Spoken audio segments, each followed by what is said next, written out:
नमस्कार साथियों, math competition class में आपका बहुत बहुत स्वागत है। साथियों, आज की हम किस क्लास में आयत चित्र, जिसे हम हिस्टोग्राफ भी कहते हैं, के बारे में सीखेंगे। पिछली क्लास में हमने बार ग्राफ, दंड ग्राफ या स्तंभ ग्राफ,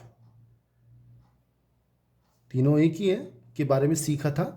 देखो, उसमें और इसमें कुछ खास अंतर क्या है, वो ध्यान देने वाली बात यह है कि उसमें जो स्तंभ थे उनके बीच में थोड़ा सा गैप था, समान चौड़ाई थी। इनमें स्तंभों को आपस में मिला दिया, बस। उसमें स्तंभ दूर दूर थे, इसमें स्तंभों को मिला दिया, और मिलने के बाद जो बार ग्राफ था वो अब हो गया आयत चित्र। अब इसके बारे में भी क्या क्या सीखना है, क्या महत्वपूर्ण बिंदु हैं, वो आप एक बार देख लें, अच्छी तरह समझ लें। साथियों, जैसे क्वेश्चन है, इसका हमें आयत चित्र बनाना है। अब मैंने एक तरफ तो वर्ग लिख दिया, एक तरफ बारंबारता। इसमें आप ऐसे समझ लें कि जैसे मान लो किसी टीचर ने एग्जाम लिया और उसने क्या किया, टीचर ने यहाँ 0, 10, 20, 30, 40, 50, 60 ऐसे विद्यार्थी जिनके अंक 10 से लेकर 20 के बीच में आए। वास्तव में ये 20 इसमें नहीं होता है। 20 इसका मतलब ये होता है 10 से तो स्टार्ट और 19 तक खत्म, 20 इसमें होता है। 20 से स्टार्ट 29 तक खत्म, 30 वास्तव में इसमें होता है। तो ऐसे विद्यार्थी जिनके अंक 10 अंक से और 19 अंक के बीच में आए, कितने विद्यार्थी हैं? 4। और वे विद्यार्थी जिनके अंक 20 से स्टार्ट होके 29 तक आए, 6 विद्यार्थी हैं। क्लास में हर तरह के बच्चे होते हैं।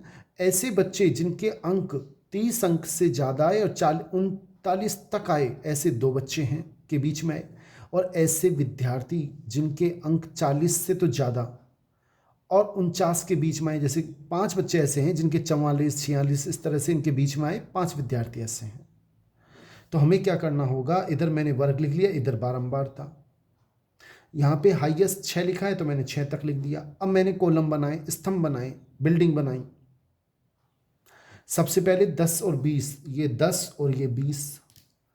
10 और 20 के बीच में मुझे कितना बनाना है? 4। तो मैं 4 तक ले गए, ये 4 तक। मतलब ऐसे विद्यार्थी जिनके अंक 10 से 19 के बीच में आए, 4 विद्यार्थी हैं। और ऐसे विद्यार्थी जिनके अंक 20 से स्टार्ट होके 29 तक आए, 6 विद्यार्थी हैं। ऐसे हमने इनको मिलाते हुए बना लिया। मिलाते हुए क्यों बनाया? क्योंकि इसमें जहाँ से ख़त्म होता है वहीं से स्टार्ट हो जाता है, जहाँ पर ख़त्म होता है वहीं से स्टार्ट हो जाता है, कोई गैप नहीं है। 10 से 20, 20 से 30, 30 से 40। अगर गैप होता 10 से 20, 30 से 40, तो फिर बार ग्राफ बनता। अब आप इस आयत चित्र या हिस्टोग्राफ के बारे में महत्वपूर्ण बिंदु सीख लें। पहली बात, ये सतत ग्राफ होता है। अभी आपको हर बिंदु लिख के बताएंगे, पहले एक बार मुंह मौखिक रूप से सुने कि ये जो ग्राफ होता है वो कैसा होता है? सतत ग्राफ। मतलब ये टूटता नहीं है। देखो, ये यहाँ से फिर इसके बाद ये बन गया, फिर ये पेंसिल उठाने की जरूरत नहीं है, सतत लगातार चलता है। इसमें वही पहले की तरह 2 बातें हैं। उसमें बार ग्राफ में जो प्रत्येक स्तंभ है उसकी चौड़ाई हमेशा समान होती है, और इसमें जो चौड़ाई होगी वो वर्ग अंतराल पे डिपेंड करेगी। 10 से 20 तो 10 से 20। अगर ये होता 10 से 30 तो हम 10 से 30 तक बनाते। यानी कि इसमें जो चौड़ाई है वो बराबर नहीं होती है, वो वर्ग अंतराल पर डिपेंड करती है, निर्भर करती है। वर्ग अंतराल की इसमें तो देखो बराबर दे रखा है, 10 से 20, 20 से 30। ऐसा हो सकता है क्वेश्चन 10 से 20 और 20 से 40, 40 से 70। जितनी गैप देगा, हमने एक बार ऐसा क्वेश्चन ले रहे हैं जिसमें वर्ग अंतराल समान है। अभी दूसरा क्वेश्चन लेंगे जिसमें वर्ग अंतराल अलग अलग होगा। तो इसमें पहली बात सतत ग्राफ है। दूसरी बात, चौड़ाई जो बार ग्राफ में प्रत्येक स्तंभ की चौड़ाई समान थी, इसमें प्रत्येक स्तंभ की चौड़ाई समान हो भी सकती है, नहीं भी हो सकती। किस पे डिपेंड करेगी? वर्ग अंतराल पर, 10 से 20, 20 से 30। और आयत का क्षेत्रफल बारंबारता के समानुपाती होता है। जो ये स्तंभ हैं इनका क्षेत्रफल बारंबारता के समानुपाती क्यों होता है वो भी आप एक बार देख लें। जैसे ये आयत है, इसका क्षेत्रफल क्या होगा? लंबाई कितनी है इसमें? यहां से यहां तक 4।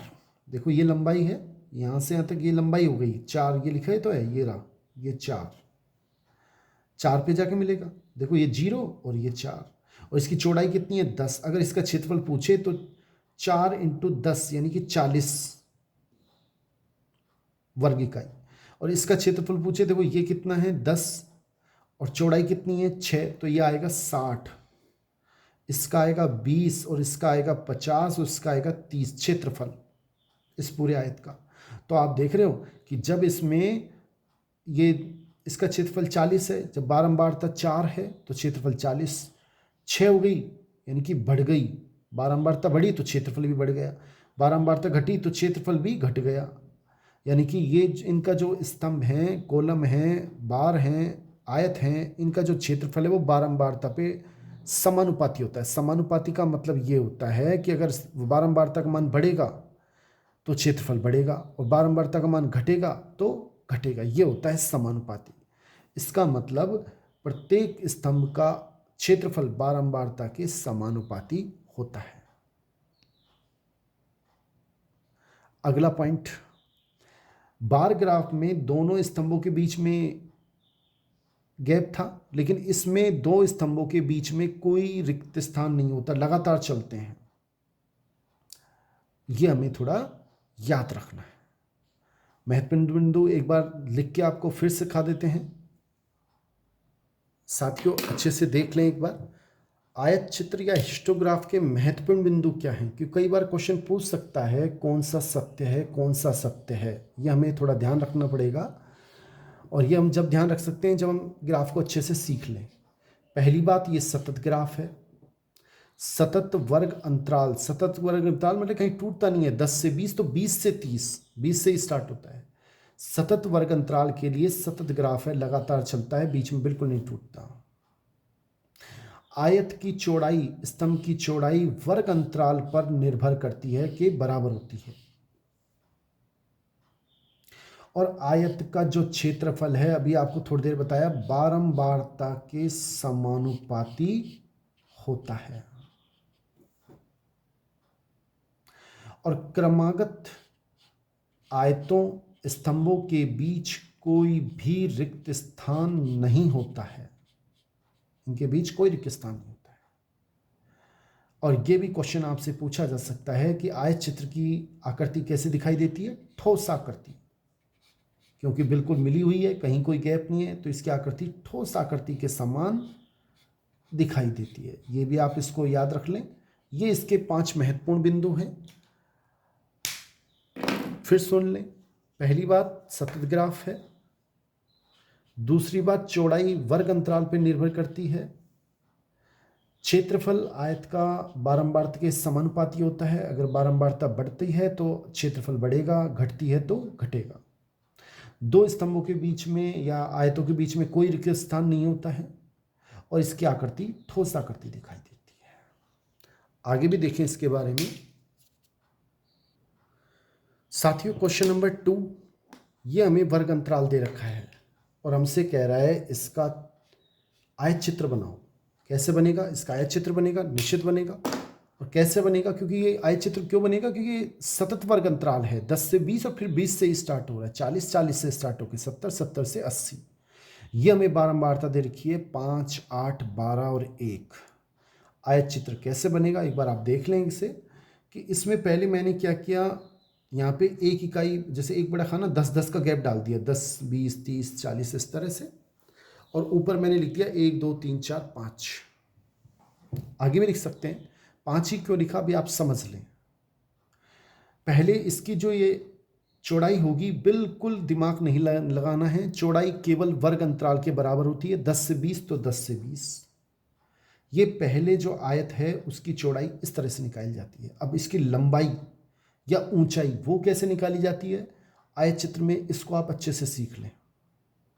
ये कैसे निकाली जाती है कि सबसे पहले इसका सूत्र होता है, बारंबारता है 5, तो हम 5 ऊपर लिखेंगे, बटा अंतर कितने का है इसमें, 10 का वर्ग अंतराल में, इनटू हमने एक कितने का गैप दिया है एक्स अक्ष पर, 10 10 का, तो 10 लिख देंगे, आपस में कट के यहाँ आएगा 5। सोल्व करेंगे तो जैसे मैंने सोल्व कर रखा है 5, तो इसकी जो स्तंभ की ऊंचाई है वो 5 को टच करेगी, ये देखो 5 को टच कर गई। अगले की निकालें, चौड़ाई में कोई दिमाग नहीं लगाना, वर्ग अंतराल होता है 20 से 40, तो 20 से 40 तक ये आयत बनेगा, इसकी चौड़ाई। ऊंचाई कहाँ तक जाएगी, अभी आपको फॉर्मूला बताया। सबसे पहले बारंबारता को ऊपर लिखें, 8 बटा 2 अंतरालों के बीच, ये अंतराल जो है इनके बीच की दूरी कितनी की है, कितना का अंतर है, 20 का, और इनटू हमने एक्स अक्ष पे कितना का अंतर मान रखा है, 10 का। 1 0 10 से 0 0 2 काटेंगे तो 4 बार जाएगा, देखो मैंने सोल्व भी कर रखा है ये।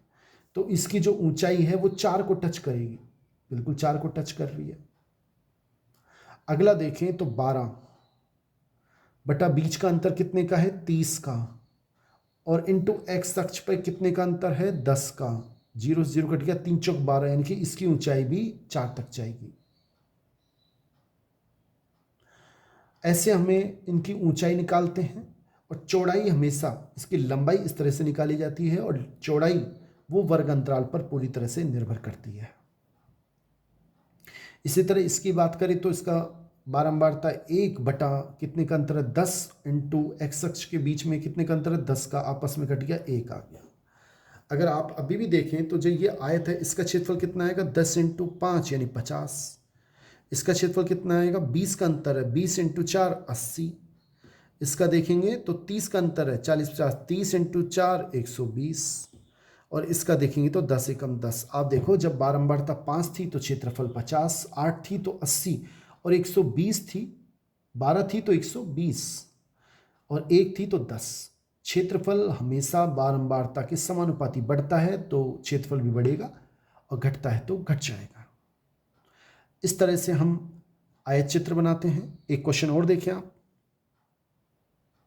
साथियों, क्वेश्चन नंबर 3, ये रिट एग्जाम 2023 में आ चुका है। क्वेश्चन बहुत ही शानदार है, आप इसको सीखें एक बार।